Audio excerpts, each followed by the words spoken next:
Lauren Taylor was just 16 when she was raped by a Metropolitan Police officer in 2010.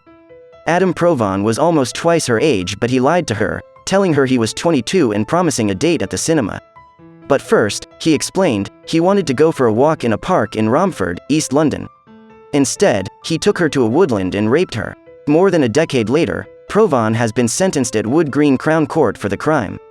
The former Met officer, 44, from Newmarket in Suffolk, was jailed for 16 years with a further 8 on extended license for 2 counts of rape against Lauren, as well as 6 counts of raping a female police officer between 2003 and 2005. But it has taken several years, and 3 trials, to secure justice for the women.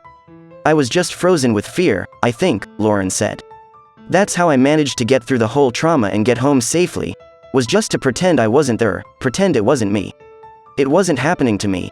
Lauren said Provon acted as though nothing had happened after her rape, buying her a milkshake and later raping her again. It took 6 years for her to feel able to report the crime to police. Provon's first trial ended in a hung jury, and at his second trial 2018 he was found guilty of 2 counts of rape and was jailed for 9 years. He was sacked from the Metropolitan Police in 2019, but his conviction was later overturned on appeal. However, there was another woman who had attended court and listened to Lauren's victim impact statement. She was a Met police officer like Provon, and he had raped her too. During the 3rd trial this year, the court heard that the female officer told Met bosses Provon had raped and abused her years before Lauren's case, but had effectively been told to keep quiet about it for the sake of her career. The second woman told the court in a victim impact statement she was the victim, yet I felt like the suspect, adding she felt bullied and victimized at work.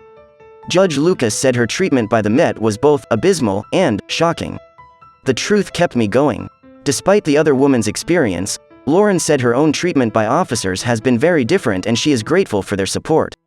Now aged 29, Lauren has the legal right to remain an anonymous sexual abuse survivor, but she wants to share her story to encourage others to come forward.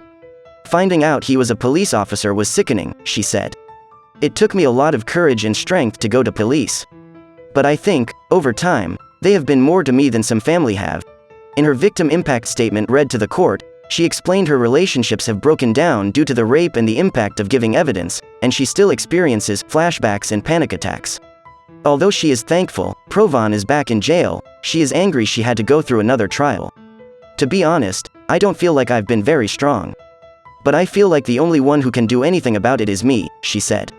I know the truth, and that's the only thing that kept me going. Cold-blooded entitlement. Sentencing Provon, Judge Lucas told the defendant he had displayed a cold-blooded entitlement to sex.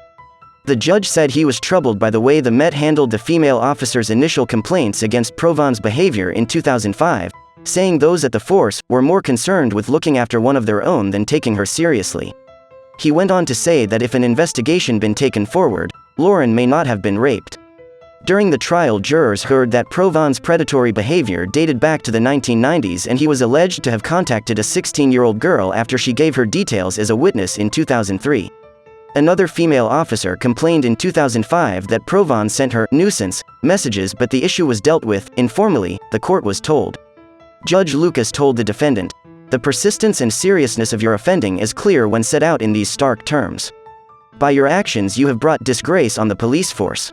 The Met's Assistant Commissioner, Louisa Rolfe, described Provon's actions as utterly deplorable. "We are examining Provon's criminal and conduct history in the Met so we can fully understand whether we could have acted sooner to bring him before the courts, or have stopped him joining the police," she said. "We can already see there were key moments where we let women down and did not do all we could to support them. We have told the Independent Office for Police Conduct we are carrying out a review and advised them that we will make appropriate referrals," she said.